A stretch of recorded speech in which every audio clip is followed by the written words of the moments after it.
प्रामाणिक काम, स्वच्छ कारभार व विकासासाठी निवडून द्या दादासाहेब कोळेकर। सांगली जिल्हा परिषदेच्या कवठेमहांकाळ तालुक्यातील कुची जिल्हा परिषद गटातून दादासाहेब कोळेकर हे शरदचंद्र पवार राष्ट्रवादी काँग्रेसच्या वतीने आमदार रोहित पाटील गटातून तुतारी वाजवणारा माणूस या चिन्हावर निवडणूक लढवत असून त्यांनी मतदारांच्या प्रत्यक्ष भेटीवर जोर दिला आहे। तर त्यांना कुची गटातील सर्व गावांमधून भरघोस प्रतिसाद मिळत असलेला दिसून येत आहे। आज ते तालुक्यातील आगळगाव, शेळकेवाडी या भागातील गावांमध्ये त्यांनी आपला प्रचार दौरा आयोजित केला होता।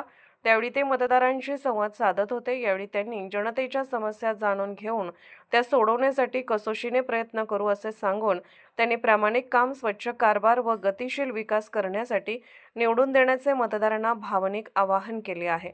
तर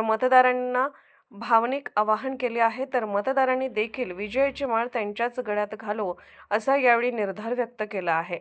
महाराष्ट्र वेद न्यूजसाठी मुख्य संपादक लक्ष्मण सनगर, कवठेमहांकाळ। आत्ताच झाला